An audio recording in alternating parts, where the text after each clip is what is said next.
billahi minash shaitanir rajim. Bismillahirrahmanirrahim. So alhamdulillah, igasugod kita sa Suratul Baqarah ay 113. So sa aya 113, igalong yung kanatin ustads na yung Hudyo, yung Jews o yung mga Christians, di nilang kalinian yung matag-isa.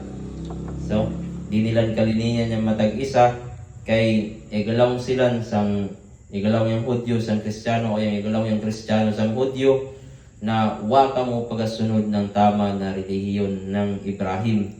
However, igalaw yung kanatin ustads na yung dua mali, no? Yung Nabi Ibrahim igatudlo yan ng monotheism o pasabot singyan na pagpanginto sa waylay na Tuhan yatabya isagay one God, no? Yang Allah Subhanahu wa Ta'ala. So, both of them are wrong. Yang Jews o yang Christians kay mali.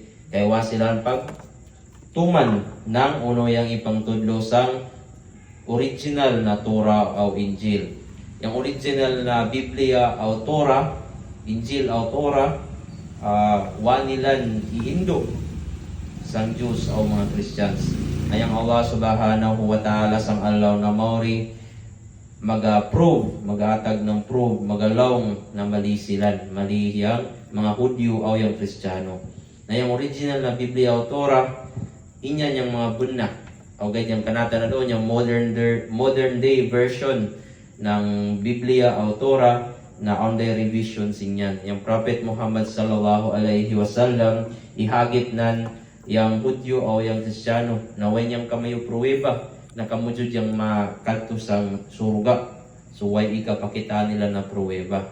So ubos ng mga pigainang na mangkadyaw madakwaman niya na o matagbibi ng mga wapanginto ng mga Hudyo o Kristiyano. Min kuno yan ng yagalutaw na particle o yagalutaw na butang na di pagkakuputan o kanaton pa minang hangin minyan ng hangin na di pagkakuputan, no? Yang mga piyapang-inang nila na kadyawan, ang tabang silang sang abersino ng mga utaw, adi sa dunya, no? Minanyan ng not tangible, di pagkakuputan, intangible, di pagkakuputan. So, yung prophet, no? Yung galaw, namin ko niya na mirage, o tama ba, mirage, namin ko niya nanyang minang tubig na nagkakita sa mawat, tama ba sir?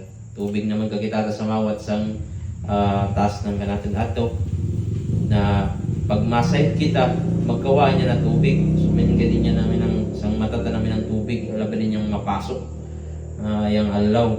So yung bago ko na libro yung Quran inulify na o ipawana ng bisa yung ubos ng mga libro na yagaw na kanan.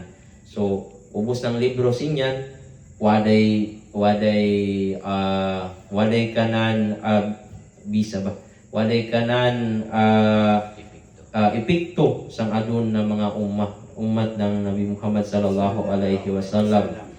So yagalaw yang ustadsta na makadto sang surga yaning mga Hudyo o mga Kristiyano apabila pangintuhan nila niyang tudluan o induan ng kanaton rasul, no? So i-discuss ya po ng kanaton ustads yung hipokrito, no? Yung munafik na di sila makadto sang surga. So ibalik na ang law yung sinyalis ng utaw ng munafik na mag-break o magbuwak ng pasad, magbaruba ng pasad na magsambayang ng mataka magsambayang tapos tagpis na yung piga-zikir nan, minimal zikir o manang compulsory zikir guide, inya minang ma-zikir guide kay inyan yung pamakain. Pero di na dyan ma-zikir pa ng maday kung minimal guide, tagpis guide.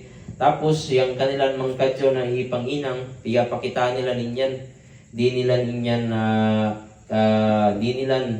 sila malinis ang mangkatagbibi na mangkadyawan, kalinin nila na ang publicity o pasabot sang publicity na ang makita ng audience, no? Yung mangkatagbibi na kadyawan, yung galaw yung kanatan ustads, may nang pagtabang sang kamusilingan, nawala yung mga amakan, inyan yung di kalinian ng mga munafik, kay way ang makakita, no? So small things igalaw yang kanaton, small kindness igalaw yang kanaton ustads, dakwa kuno yang kapantag sinyan sang Islam. Kay ang pigariwardo ng Allah subhanahu wa ta'ala sinyan yang sakripisyo mo, na mas dakwa pa yung sakripisyo mo kontra sang kamo iatag, no? Ang dyan po isampul na kung tagbibigay yung kamo sapi na inyang ganyan sapi mo at iatag mo upos, maskin tagbibigay niyan sa pananaw ng kadaigan, dakwala ba niyan sa pananaw ng Allah subhanahu wa ta'ala. Dati kita sa aya 114, no? Yang dakwa na sara, iyan lang bitan isang aya 114 na yung madiscuss ng ustads ta, yang di pagtugot sa utaw na magasambayang, magasala, magapray sa masjid. Kaya yung pagsambayang kuno, yung utaw yung mangayo sang Allah subhanahu wa ta'ala ng assistance o ng tabang.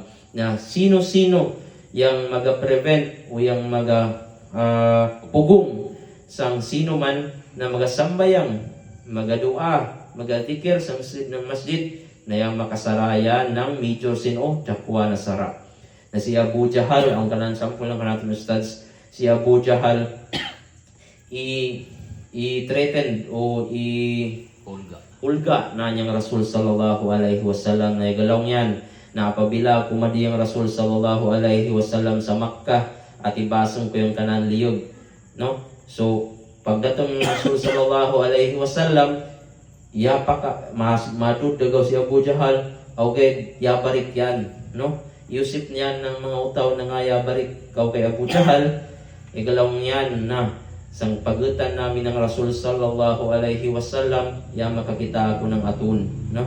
So inyan, yung tafsir ng ustads, paliwanag na yung Allah ipugungan niyang Abu Jahal na matibas na niyang Rasul na yung isaw man na sampul na yung Quraysh na di na piga alaw, no? Di na piga tugutan na magsambayang yung mga Quraysh na mga tribo na di na piga tugutan yung mga Muslim na mga convert na mga bago na convert na mga Muslim na magsambayang sa Makkah, no? Tapos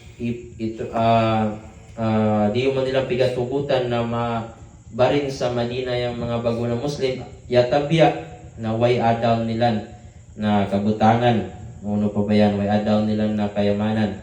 So i-preventan nila, ipugungan nila na makasambayang yung mga bago na mga Muslim, mga Islam, mga Muslim sa Makkah. So yung Quraysh, i-claim nila na sila niyang gwardya o yung yaga ano ba yung gwardya? Yaga bantay sa Makkah na apabila mag-perform yan yung man sila ng Hajj, yan yung mga pagano nga maliging kanilang idols o mga ginoo adto sa Makkah na barhala na apabila magtawaf sila na minang sila ng kuwan ng yagalubas na yung kanilang kumanpiga tabunan na parte ng kanilang katawan is yung kanilang mga private parts, yung kanilang mga pribado na parte ng badan.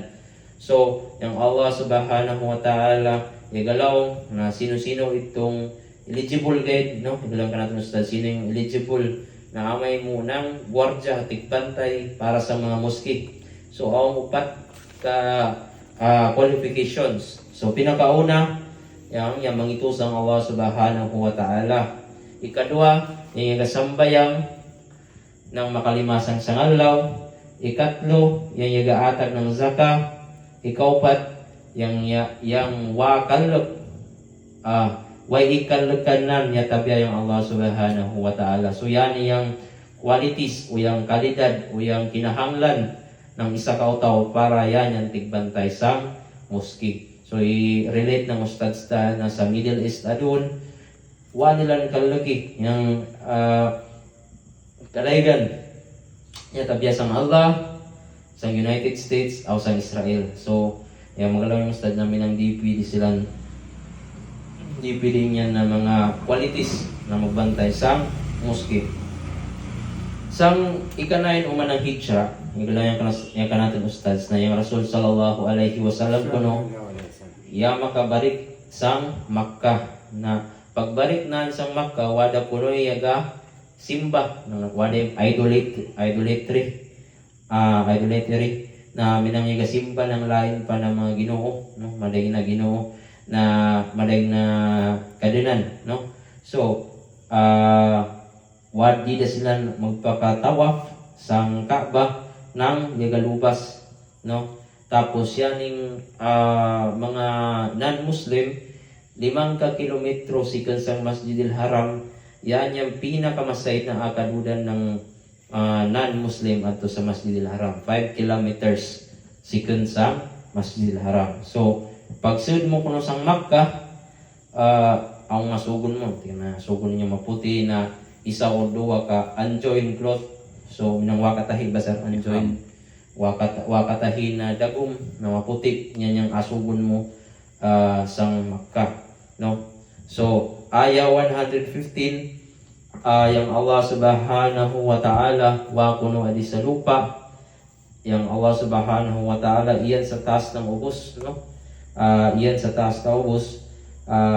Yang Kaaba kuno is yan yung sinyalis ng pagkasambok ng Islam, na yang Allah yan mas mataas pa yan sa siga o buwan, na yung sabon-nabon na yung Nabi Muhammad sallallahu alaihi wasallam na yama instruksyonan yan na pagatubang kung magasambayan ka wadto yung kibla mo sa Masjidil Aqsa, no. So na yan pag iyan pa yan sa Madina, kung iyan yan sa Madina na diyan na makatubang sang yung kalinian na magatubang ato sang Makkah sang Kaaba, kay ato yan yung Kaaba ininang ng kanan mga piprotektahan ng kanan mga forefathers, mga katupuan, na sikon pa yan isang Nabi Ibrahim na ininang, na kung iyan ko na sa Madina na diyan na maka-perform ng sambayang na magatubang sang Kaaba, kay yung Kaaba iyan sa south, while yung Aqsa, Masjid Aqsa na i-direct kumanan niya na atubang o magsambayang kaw iyan sa north. So kada adlaw yaga tanaw yang Nabi Muhammad sa taas o yagalaw yan, yaga hope yan, o mangandoy yan, na mababago yung Jibril alayhi salam, na magada ng order, na pagsambayang kamo, lingi kamo, at to kamo pag face, at to kamo pangatubang sa kibla. So, after 16 to 17 months, alam ko na ng panatong stats, na yung Jibril yababa kay yung sitwasyon manggod ng Makkah, sa Makkah, yung Nabi Muhammad sallallahu alaihi wasallam, pwede yan mga tubang sa Makkah, pwede yan mga tubang sa Makkah, at the same time, ang mga tubang yan sa Masjid Al-Aqsa. Kaya, pwede man ang libuton yung Makkah, kung may napit yung Masjid Al-Aqsa, at ugyapon yan mga tubang, igugyapon yung Makkah. So, pwede makaduwang ka sa katubangan, pero duwang ka masjid yung ama atubang, ama igo ng kanang pagatubang at yung pagatubang. While kung adi ka sa Madina, yaga ka bariwas. So ato sa south yung isa, adi sa north yung isa. So yung Allah ya order makabus ng 16 to 17 months na o Muhammad pangatubang da ato sa Kaaba sa Makkah. So nangayang Allah Subhanahu wa Ta'ala i-orderan na ng Nabi Muhammad na ato mga tubang sa Masjid Al-Aqsa. Muna para makita ng Kristiyano o ng mga Hudyo na kita mayo ubos Muslim na nagatubang kita sa same direction. Kay sila naman magatubang uman sa Masjid Al-Aqsa. Ikadua, after 16 to 17 months, waday mga Hudyo na i-convert adi sa Islam, ya-order ng Allah Subhanahu wa Ta'ala, ipababa na niyang order na ato na sa Makkah, tubang. Tapos yan isa uman katisting ng Allah Subhanahu wa Ta'ala kung sino dyan yung yasunod kanan na maglawang ako ng ato kita sa Masjid Al-Aqsa mga tubang kung sino ba dyan yasunod kanan. Testing yapon, pag-testing ng Allah Subhanahu wa Ta'ala. Yung instruction ng Allah Subhanahu wa Ta'ala, baba yan yung pagpatubang ng Allah Subhanahu wa Ta'ala ito sa Makkah, baba yan isang wakto ng asar na yung matawag yung pagsambahin siya na kiblatain, duwang kakibla kay baba yan sa putika ng ikadua na sa tunga-tunga ng wakto ng asar. So duwang karakaan ng asar na ikasambayangan ng Nabi Muhammad sallallahu alaihi wasallam ay inagadnan, nagatubang sila sa Masjid Al-Aqsa. Makapusang duwang karakat, babayang order ng Allah Subhanahu wa Ta'ala na Muhammad at tula ka mo pagatubang sa Makkah, Masjid Al-Haram. So inyan sagaw, pag babasin niya ng order, yung Nabi Muhammad sallallahu alaihi wasallam, igahinay-hinayan kumadto sa likod, at yan pagatubang sa Masjid Al-Haram, no?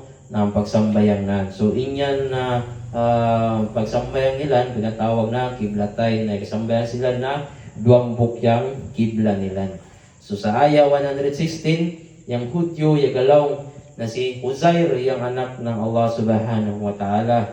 Yung Kristiyano, yung galaw na si Nabi Isa, yung anak ng Allah Subhanahu wa Ta'ala. O yung mga pagano yagalaw na way anak ng Allah Subhanahu wa Ta'ala, o gaytaong kanan mga anak, way anak na usog ng Allah Subhanahu wa Ta'ala, o gaytaong kanan anak ng mga bubay, daughters, no? So yagalaw yung kanatong ustads, Allah needs no son. Yung Allah Subhanahu wa Ta'ala igaganahanglan ng way ng pagkikanahanglan ng anak na yung Allah kanaan niya niubos, everything belongs to Allah. So, sa aya 117, yung Allah Subhanahu wa Ta'ala ininang na niyang langit o lupa na dinan kinahanglan ng anak. Na igalaw niyang Allah Subhanahu wa Ta'ala, be and it becomes, kun fayakun. Kaimo o inyan niya maimo da. So inyan yung kagaga ng Allah Subhanahu wa Ta'ala. So pag ulaw na ng mainang, yan na sang kabutang, diretso yan mainang. So yung Allah Subhanahu wa Ta'ala dinan kita kinahanglan. Dinan kita kinahanglan ng mga anak. Okay, yung Allah Subhanahu wa Ta'ala ang mga sitwasyon na wanan inanga yung kun fayakun, no?